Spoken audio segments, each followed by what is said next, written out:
Northern Spain, the largest limestone rock massif in Atlantic Europe, has been transformed into a protected area for the conservation of Cantabrian ecosystems and wildlife. It is the largest national park in the country and one of the largest in Europe.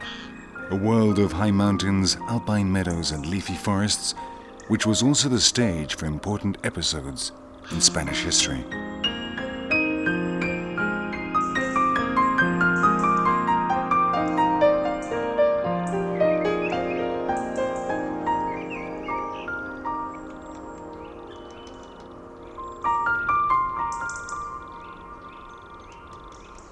The Picos de Europa harbor different ecosystems. Valleys and mountain foothills are covered in luxuriant deciduous forests, which have suffered the destructive action of man throughout the centuries. At their origin, they must have formed an uninterrupted expanse, clearing only on the high mountain peaks, but today they occupy only 21% of the protected area.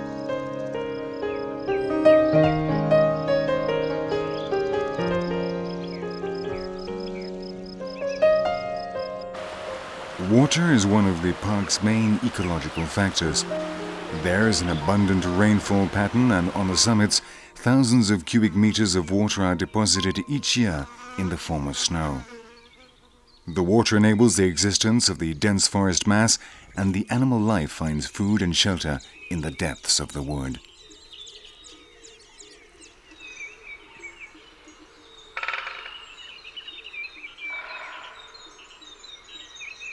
The Picos de Europa National Park covers 64,660 hectares, which are divided among the provinces of León, Asturias and Cantabria. It was created on May the 11th, 1995 as an extension to the first national park to be set up in Spain, that of the Covandonga mountain, which was established in 1918.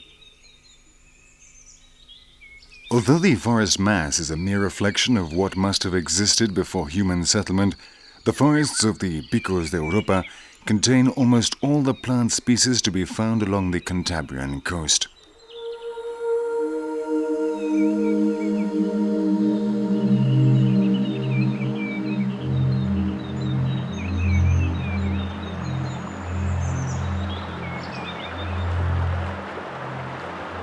Beech is the park's most important tree species.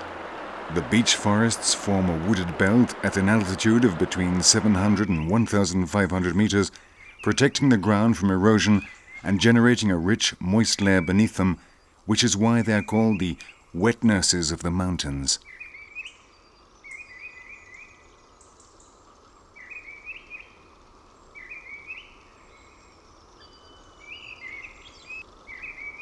Plant species multiply in the beech forests.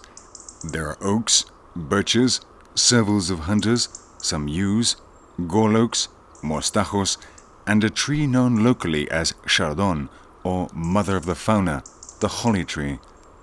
The holly tree bears fruit in winter when the deciduous forest has lost its leaves, which is why it becomes a fundamental food source for certain animal species.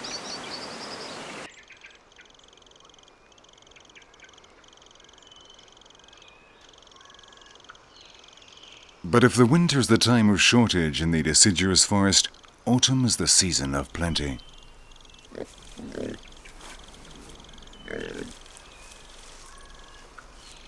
The trees bear fruit and the animals take advantage to accumulate fat, which will enable them to face the cold season.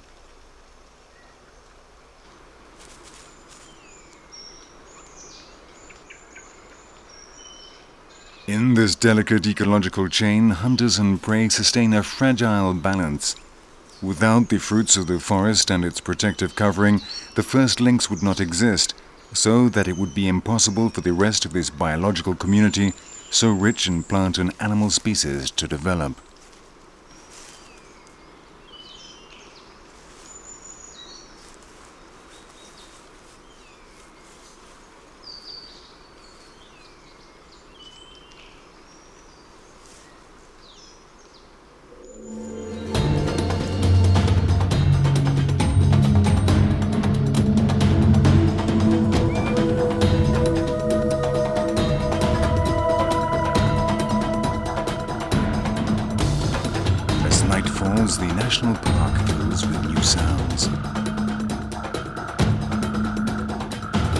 area with so much moisture, amphibians find a perfect habitat in which to evolve, and although the majority remain invisible during the daylight hours, the nocturnal obscurity brings them out of their hiding places.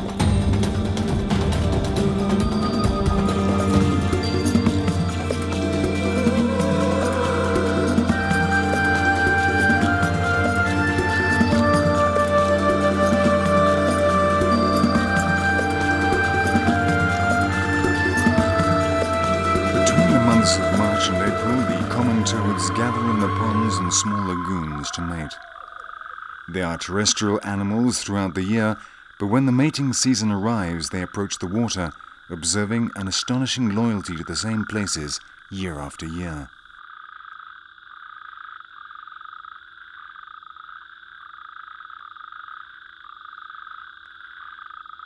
Mating is axillary and can last from 8 days to a fortnight.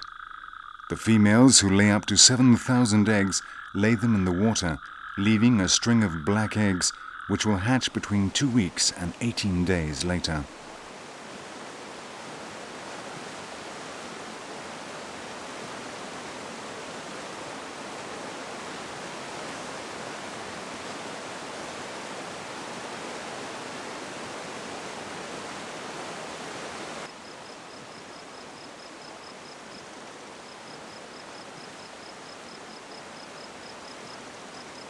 The mammals have colonized the park's different ecosystems from the summits to the fertile inner valleys.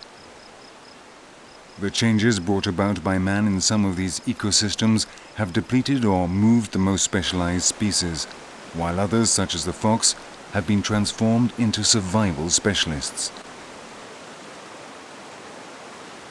The fox is the carnivore best equipped to survive the changes due to its adaptability, well-developed psyche, and high reproduction rate. It has finely tuned senses and is extraordinarily intelligent, which is why it settles in all the park's habitats, from the deciduous forests to the meadows of the subalpine stratum, at an altitude of between 1,700 and 2,300 meters.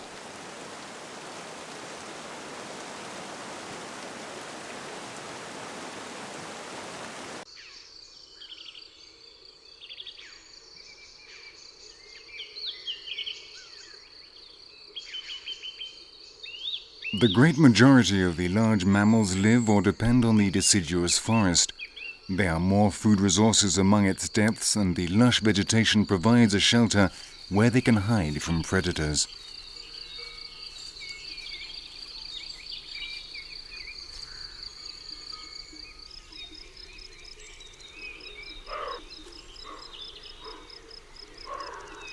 The herbivores, such as this roe deer, rove frequently on the boundary between the forest and the meadows, enjoying the nourishing grasses of the latter, but without straying from the sheltering forest.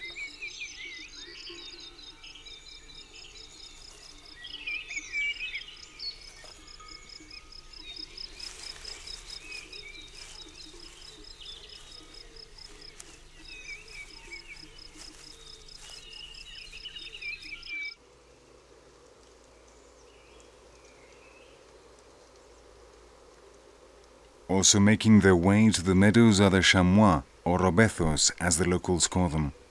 Midway between a goat and an antelope, the chamois is the lord and master of the Cantabrian peaks. There are 9 different subspecies in Europe, 2 of which live in northern Spain, 1 in the Cantabrian mountain range and the other in the Pyrenees. While the subspecies in the Alps or Carpathians reach weights of between 50 and even 60 kilos, the Spanish subspecies are smaller and generally don't exceed 35.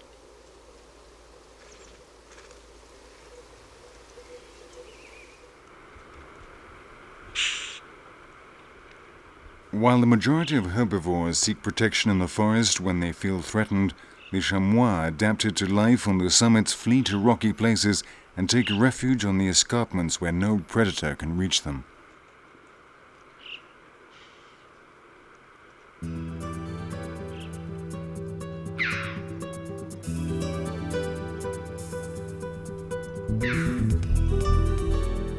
The geological history of the Picos de Europa dates back to the Carboniferous period. Over 300 million years ago, the limestone that dominated the mountain range was gradually deposited on a marine platform until reaching a thickness of over 1,000 meters. But it was approximately 30 or 35 million years ago that the orogenic forces became active again, and at the same time as causing the Pyrenees and the Alps to emerge, they raised what are now the Picos de Europa. Subsequently, the glaciation of the Quaternary and karstic phenomena sculpted the park's orogeny, and it's to this action that we owe such symbolic places as Lakes Enol and Ercina within the Covandonga mountain area.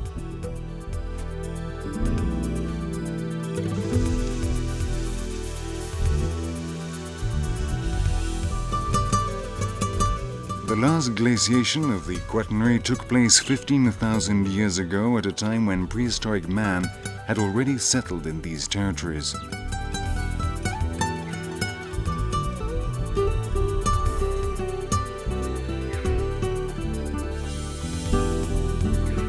The history of man and the Picos de Europa has been very intense from the outset. From the time of the Celts who worshipped the god Vindius, these mountains have had a sacred character. Subsequently, their relation with the battle and victory of King Pelayo against the Moslems, the origin of the Reconquest of Spain, finished by transforming them into a symbolic place revered by its inhabitants. Descendants of those first settlers of the Quaternary period have survived to this day, and man continues to live inside the park.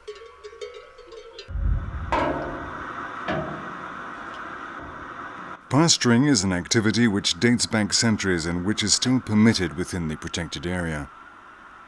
Flocks of small sheep, herds of Pyrenean goats and Asturian mountain cows share the meadows, producing the milk that serves to make the region's exquisite artisan cheeses.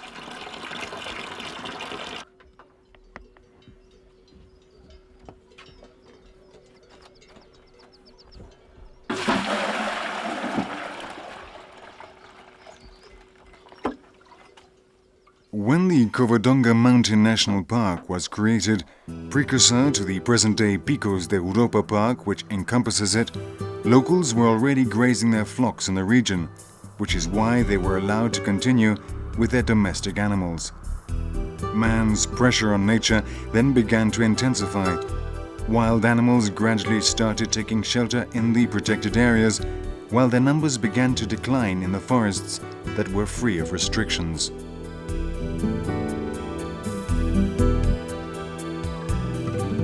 However, for the men living within these protected areas where hunting was forbidden, the sheltering of certain species within them didn't take long in developing into a problem. For farmers, the increase of herbivores within the reserves represented a continuous threat to their crops, while shepherds and livestock farmers looked on in concern as wild carnivores sought refuge in the areas where they grazed their herds. Among the latter were the shepherds of the Picos de Europa, because within the park, in the same areas where cows, sheep and domestic goats roam, lives the wolf, the most powerful predator of the Spanish forest.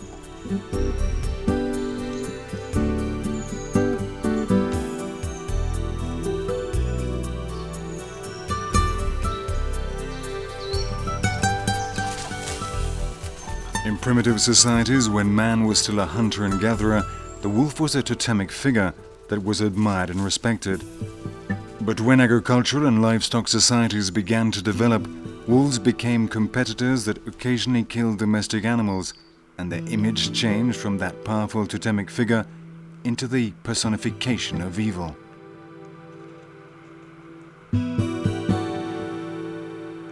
With an ever-diminishing habitat due to human pressure and the increasing scarcity of its natural prey, the wolf occasionally resorts to domestic animals to feed itself.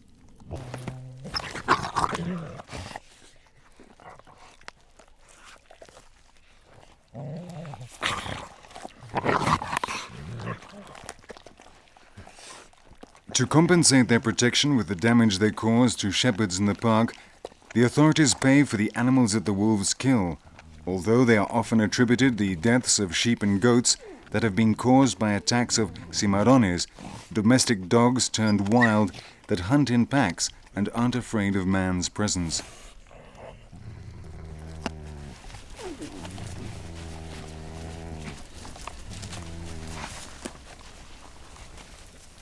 The black legend of this super predator has given rise to its indiscriminate hunting and persecution. Little over a century ago, wolves were spread throughout Europe. Today, only Italy, Portugal and Spain still count the wolf among their natural heritage.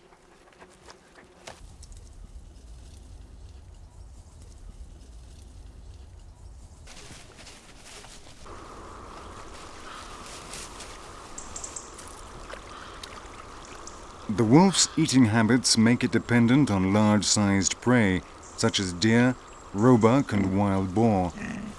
In places where these animals abound, wolves rarely attack domestic herds because centuries of persecution and slaughter has taught them to fear man and distance themselves from human settlements. The wolf is a fundamental part in the balance of the ecosystem. Without the pressure of predators, herbivores multiply unchecked and end up by exhausting the plant cover that feeds them. By hunting them, wolves control their numbers and indirectly protect the natural environment by forcing their prey to move when fleeing from their attacks. In this way, vegetation recovers and herbivores do not exceed the number that can be supported by the ecosystem.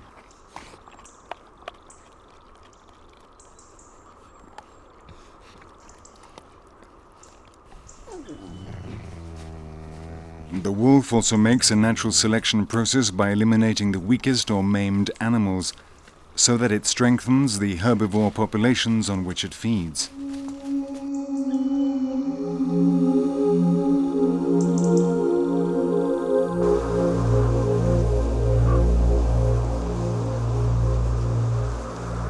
The cattle livestock that live within the park frequently serve as food for the large carnivores. However, animals that die naturally also represent an important part of the carrion eater's diet.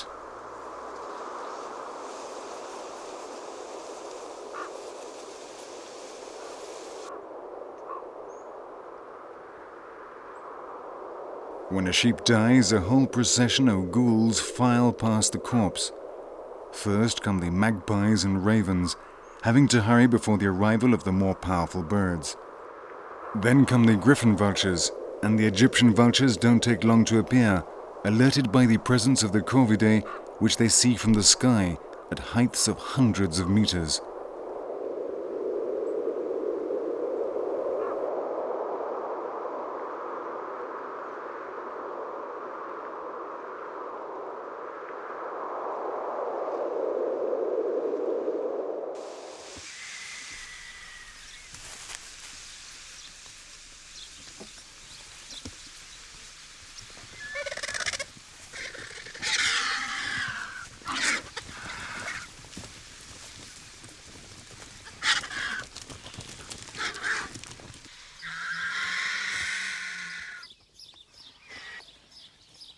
During the feast, the animals wait their turn depending on their degree of hunger. The bigger the appetite, the fiercer the aggression, so that the most needy end up being the first to eat. It's for this reason that the vulture's carrion feast is a continuous riot of constant aggression, which is little more than bloodless warnings of the hunger suffered by each fellow diner.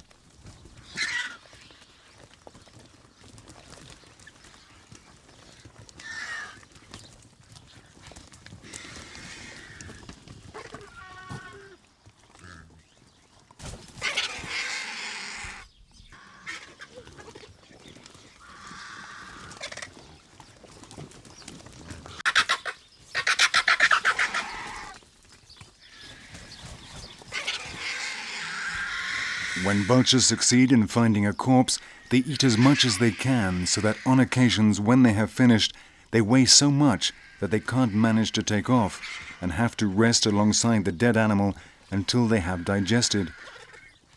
On these occasions, if they spot danger approaching, they regurgitate the undigested meat, and so, eliminating the excess baggage, resume their weight and take off in flight to safety.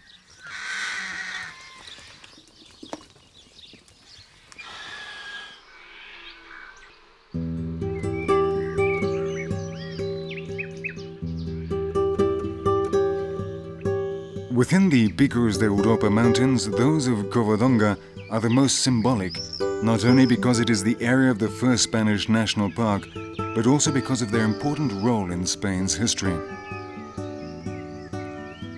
According to legend, it was here that King Pelayo conquered the Muslim invaders, initiating the Christian reconquest of the entire country. Chronicles relate how an old hermit who guarded an image of the Virgin Mary in a cave urged the king to invoke her protection in the battle. Pelayo conquered the Muslims, and the place where the image stood became the center of worship for Christians and the Asturians in particular, who made the Virgin of Covandonga into their patron saint.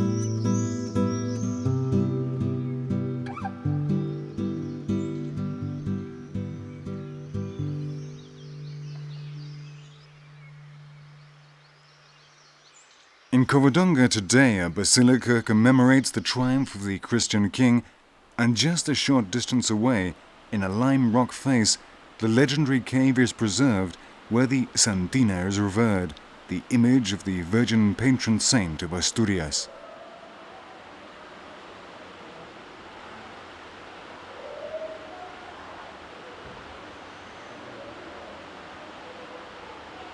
It is precisely from this cave, the Dominican Cave or Cave of Our Lady, that the name of Covandonga originates. Some chronicles recount that it was here that the old hermit showed Pelayo the image of the Virgin, while others maintain that it was the Asturian king who brought it here to help Pelayo in the battle.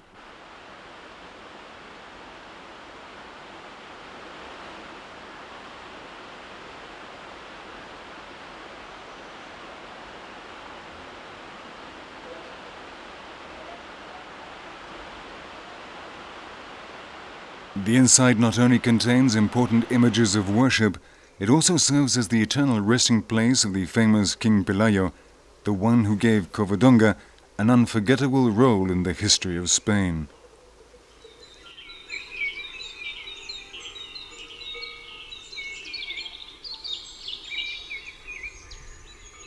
In historical times, the forests of the Picos de Europa were populated with a large number of bears.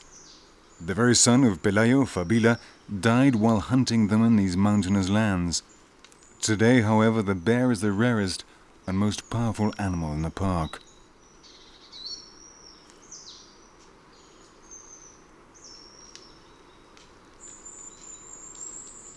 The bears do not live year-round within the protected area of the Picos de Europa, but rather pay sporadic visits to the area of Amieva and León, coming from the neighboring Riaño Mountains. The Cantabrian bear population is scarcely 20 in number in its eastern nucleus and 50 in its western one. Although it seems that the populations have stabilized, the two nuclei have less than 70 or 90 bears, which some specialists consider the minimum viable population.